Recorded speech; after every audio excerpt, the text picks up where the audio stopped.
Halo teman-teman, salam sehat selalu untuk kita semua, salam sejahtera dengan saya Bung Roman. Semoga teman-teman semua dimanapun Anda berada, baik-baik saja bersama dengan keluarga Anda di rumah. Oke, kita akan ngobrol kali ini akan berbicara tentang persiapan tim nasional Indonesia menghadapi Vietnam pada pertandingan pertama. Itu terjadi pada 21 Maret yang akan datang, sebelum kita 5 hari kemudian menuju ke Maidin Stadion di kota Hanoi untuk melakukan pertandingan kedua dengan Vietnam, ya secara back to back. Tanpa Tom Hai dan Ragnar Oratmangun. Komposisi di starting 11 jelas melawan Vietnam di GBK itu berubah. Lain halnya kalau Ragnar dan Tom ini sudah resmi kemarin jadi diambil sumpah dan namanya masuk, bisa saja STY langsung memasang mereka seiring dengan perpindahan federasi rampung yang bakal dimainkan. Saya pikir Nathan Cho, karena Nathan Cho sudah rampung, sudah selesai ambil sumpah ketika langsung datang langsung digeber habis oleh Kemenkumham pada Senin malam.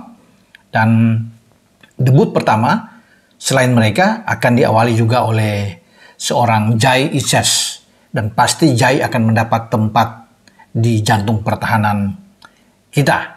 Memang sangat disayangkan tanpa Tom dan Ragnar, tapi oke lah, karena mereka juga pasti akan datang untuk mengambil sumpah karena surat atau dokumen terakhir mereka sudah diteken oleh Ketua DPR RI dan sudah sampai ke Presiden di Sekretariat Negara, sudah turun Kepres untuk kemudian nantinya pada pekan depan mereka akan datang lagi dan diambil sumpah.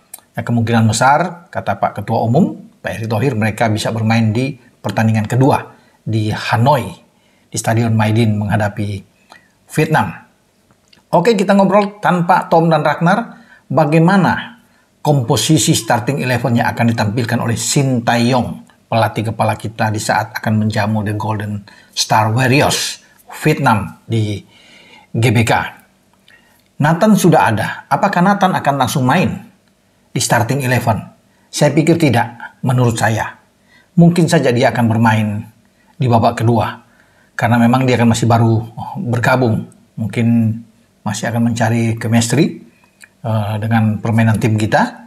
Dan STY pasti akan memarkir dia dulu sambil melihat kemungkinan di babak kedua ketika kita mungkin sudah aman kalau kita bisa membuat gol dan pertandingan kita dikuasai. Dan saya pikir Nathan akan bermain.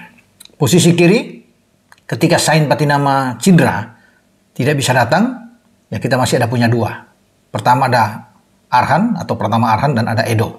Ya, kita belum tahu apakah Edo akan masuk terus, didaftarkan atau dicoret oleh STY. Tapi kalaupun Edo keluar, saya pikir ada Nathan. Ya, Arhan akan mendapat tempat utama. Ini saya bisa memastikan 99% pemain yang saat ini ada di Suwon FC di Korea, dia akan bermain di posisi bek kiri. Nah, skema atau taktik semacam apa yang akan ditampilkan oleh STY? Di Qatar, kita bermain dengan 3-4-3. Itu di belakang ada Justin yang ditarik ke belakang ya, untuk bermain dengan Sandi yang juga bermain ke dalam dengan Jordi. Ya, 3 back. Kemudian seakan-akan kita bermain dengan 3-5-2. Ya, karena mendorong Asnawi di kanan dan Pratama Arhan di kiri. Ya, tapi menurut saya itu dengan 3-4-3. Karena Marcelino bermain dengan Ivar Jenner. Ini di Qatar melawan Vietnam ini, di pertandingan kedua di grup D. Gimana pasti teman-teman tahu hasil pertandingan, kita menang lewat gol Asnawi, penalti. Kita menang 1-0 setelah 8 tahun kita tidak bisa mengalahkan Vietnam, dan akhirnya di Piala Asia kemarin kita menghajar mereka dan mereka langsung out, langsung tersisi ketika kalah dalam pertandingan kedua melawan kita, karena sebelumnya mereka kalah 4-2 dengan Jepang. Oke, nah kalau di Qatar itu melawan Vietnam ada Marcelino dan Ivar bermain di gelandang, dibantu oleh Asnawi dan Arhan karena Justin Hutton bermain lebih ke kiri dengan 3 back, ya ada Sandi dan Jordi. Di depan Marcelino, ya Marcelino bermain dengan Ivar, di depan Egy, Rafael dan juga dengan Jakob Sayuri. Itu komposisi. Nah, saya rasa apa yang ditampilkan STY di Qatar melawan Vietnam itu tidak akan berbeda jauh, kecuali Egy yang tidak akan dimainkan lebih awal. Ini menurut saya, ya. Di starting 11 itu, menghadapi Vietnam kita ini masih terlalu kuat saya pikir ini. Walaupun Vietnam adalah tim yang bagus, pasti Vietnam berusaha untuk bisa mengalahkan kita. Tapi dengan kehadiran Jai, kita makin kokoh di belakang, ya. Dan komposisinya akan berbeda karena di Qatar itu ada Hernando Ari bermain di bawah Mista. Sekarang Nadeo Argawinata itu akan mendapat tempat utama. Nadeo, oke, 3 back tetap akan dipakai oleh STY, ya. Kemudian 4 gelandang dan 3 di depan. Nah, kita mulai dengan Nadeo. Oke, 3 di belakang.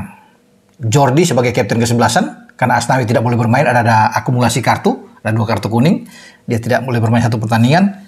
Jordi, Elkan Begot akan bermain di posisi kiri, ya, kalau bermain dengan 3 back. Di kanan itu ada Jai Itses. Ini debut internasional pertama dia. Oke, dengan 3 back sejajar ini. Kemudian Sandy Walsh akan mengisi posisi dari Asnawi yang tidak bisa bermain. Itu di kanan. Bisa didorong lebih ke depan. Pratama Arhan ada di kiri. Oke, mereka akan lebih dorong ke depan. 2 di tengah akan ditempati oleh Ivar Jenner dan Justin Hobner. Inilah komposisi terbaik yang akan menghadapi Vietnam. Lalu, bagaimana di depan? Ya, Marcelino sudah pasti menurut saya. Tempat dia ada di kiri akan dimainkan, ya, oleh pemain yang sekarang bermain di Liga 2 Belgia dengan Deinze. Di depan ada banyak opsi, ya. Ada Rafael, ada Ramadan Sananta, ada Hoki, ada Dimas, ya. Tapi menurut saya apa yang ditampilkan STY di Qatar dengan selalu menempatkan untuk memberi kesempatan terus kepada Rafael akan terulang lagi. Rafael akan bermain sebagai striker. Di kanan tidak akan tergantikan Jakob Sayuri, pemberi asis terbaik yang terpilih oleh AFC di Piala Asia kemarin. Inilah starting 11 terbaik menurut saya yang kemungkinan besar saya pikir di atas 90% ini akan tampilkan. Bahkan tidak akan banyak berubah dari sini. 99% komposisi ini yang akan ditampilkan, ya, oleh STY. Memang semua itu ada di kepala STY. Dia yang menentukan, meracik tim ini siapa yang akan lebih siap untuk dimainkan. Tapi apa yang saya katakan di sini ini hampir pasti, ya. Ini prediksi saya untuk menghadapi Vietnam. Dengan komposisi ini saya pikir juga teman-teman pasti melihat bahwa ya bisa setuju dan juga bisa tidak. Tapi menurut saya inilah kekuatan kita di sini. Dan jika ini yang ditampilkan, kita akan hajar Vietnam di GBK, ya. Kita akan menang. Kita memang harus optimis, harus percaya diri. Kita tahu bahwa Vietnam tim yang bagus, tim yang kuat. Tetapi ini bermain di markas kita, di kandang kita. Tidak boleh kalah. Ini harga mati buat kita. Karena kalau kita tergelincir, sulit untuk kita berpikir akan bisa menang bermain di Hanoi. Untuk bisa menampingi Irak misalnya lolos ke putaran ketiga. Makanya penentuan itu ada di GBK, kita harus menang. Dengan komposisi yang saya bilang tadi, saya meyakini. Ya, mungkin terlalu pagi untuk bisa mengatakan ini. Tapi inilah yang terbaik. Ya, dengan Elkan, Jordi dan Jai, kekuatannya ada di sini. Sulit akan ditembus. Kita masih punya pemain cadangan yang bagus, Rizky Ridho, yang bisa main di babak kedua tentunya. Ya, posisi mungkin bisa menggantikan Jordi atau bisa menggantikan Elkan. Jai tidak akan tergantikan. Pemain Venezia ini oke, bagus. Grafik dia bermain di Serie B bersama dengan Venezia. Dan bahkan sudah dilihat oleh STY ketika dia berkunjung ke Italia di saat menyaksikan Venezia bermain dengan Como. Ini pemain yang bagus. Justin akan kuat, ya, sebagai gelandang yang lebih bertahan didampingi oleh Ivar Jenner. Dan inilah yang akan membuat Vietnam akan ketar-ketir juga untuk bisa melihat komposisi kita kalau dengan starting 11 seperti ini. Ya kita berharap, ya, karena memang kita harus menang. Kita harus dapat 3 poin melawan Vietnam. Kalau kita mendapat 3 poin, pemain-pemain menuju ke Vietnam esok harinya dengan charter pesawat itu akan lebih pede. Akan lebih tenang, ya, untuk bisa menghadapi laga kedua. Karena kalau kita tidak menang, imbang aja udah bagus buat kita, ya. Dengan 4 poin kita bisa menyingkirkan Vietnam, karena Vietnam masih akan ke Irak. Kita akan setelah lawan Vietnam, kita masih ada 2 pertandingan kandang, Irak dan Filipina.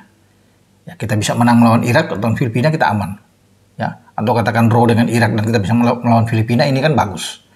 buat kita dalam hitung-hitungannya untuk bisa mendampingi Irak lolos ke babak atau ke putaran ketiga di Piala Dunia zona Asia di grup F ini, dan kita akan nantikan itu. Ya, apakah benar apa yang saya bilang dengan starting 11 yang baru saya kemukakan? Nadeo, Jordi, Jai, Elkan, Sandi, Arhan, Ivar Janer, Justin Hobner, Marcelino, Rafael, dan Yakob Sayuri. Ya, kita tunggu, kita lihat nantinya. Ya, komposisi ini ya tidak akan banyak berubah. Oke, dengan saya Bung Ropan berbicara. Ciao.